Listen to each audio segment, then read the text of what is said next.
Hello बच्चों, हमारे पास क्वेश्चन है। In a Young's experiment the upper slit is covered by a thin glass plate of refractive index 1.4 while the lower slit is covered by a glass plate having the same thickness। दोनों की thickness क्या है, same है, लेकिन दोनों का refractive index अलग अलग है। ठीक है, तो कुछ ऐसा बन रहा होगा। ये एक स्लिट हो गई और इसके बाद ये एक स्लिट हो गई। ठीक है, इसको तो हमने कवर कर दिया एक स्लिट से जिसका रिफ्रैक्टिव इंडेक्स कितना है 1.4, μ1 मान लेते हैं।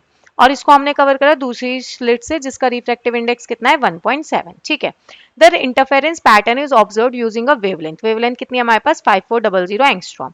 It is found at the point P on the screen where the central maxima fall before the glass plate were inserted. इससे पहले जब ग्लास प्लेट इंसर्ट नहीं थी, ठीक है, तो जो आपकी इंटेंसिटी थी वो 3/4 थी आई मैक्सिमा की, before glass plate were inserted. ठीक है, ग्लास प्लेट वर इंसर्टेड। ठीक, अब क्या हो रहा है, जब हमने इंसर्ट कर दी, अब it is further observe that what used to be the fifth plate. अब जब हमने ग्लास प्लेट ये इंसर्ट कर दी और पी पॉइंट अभी हमारा यहाँ पे है, तो जो आपका फिफ्थ मैक्सिमा था वो तो इसके नीचे लाई कर गया, फिफ्थ मैक्सिमा।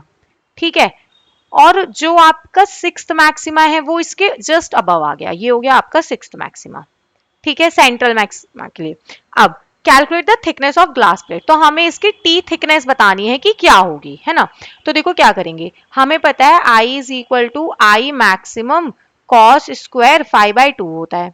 ठीक, तो वैल्यू रखते हैं 3/4 I maximum is equal to I maximum cos square 5/2। I maximum से आई मैक्सिमम कैंसिल, कॉस 5/2 कितना हो गया आपका √3/2, है ना। तो फाई की वैल्यू यहां से आएगी आपकी π/3। यहां तक हो गया। अब ये किससे पहले की बात हो रही है, तब बात हो रही है जब हमारा बिफोर वाला केस है, जब ये हमने इंसर्ट नहीं किए थे। ठीक है, तो उस केस में phi is equal to 2π/λ into del x, ये होगा। तो डेल एक्स कितना हो गया आपका, डेल एक्स, इसकी वैल्यू पुट कर दी π/3, पाई से पाई कैंसिल, डेल एक्स हो गया आपका λ/6।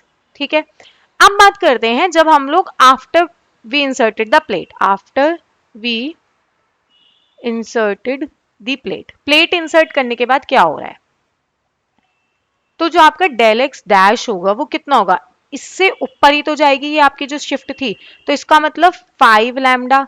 इससे नीचे आएगा तो लैम्डा माइनस करना पड़ेगा, ये हो गया 5λ प्लस λ/6।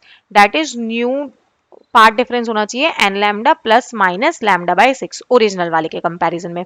अब मैं क्योंकि 5λ ले रही हूँ, अगर मैं 5λ में से λ/6 माइनस करूंगी तो वो तो नीचे आ जाएगा, वो तो केस ही नहीं लेना, हमें तो इसके बीच में चाहिए, तो इसलिए 5λ प्लस λ/6।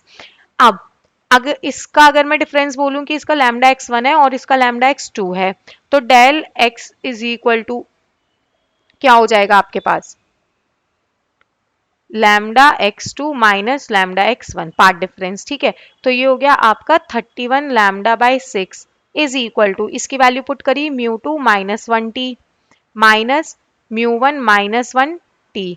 ठीक है, तो ये हो गया आपका 31 λ/6 is equal to μ2 minus μ1 into t. तो जब हम यहाँ से t को सॉल्व करते हैं तो ये मिलता है हमें 31 into 5400 into 10⁻⁻10 divided by 6 multiply 1.7 minus 1.4। इसको सॉल्व करने पे जो हमारे पास वैल्यू आती है वो होती है 9.3 इंटू 10⁻⁻6 मीटर। Thank you.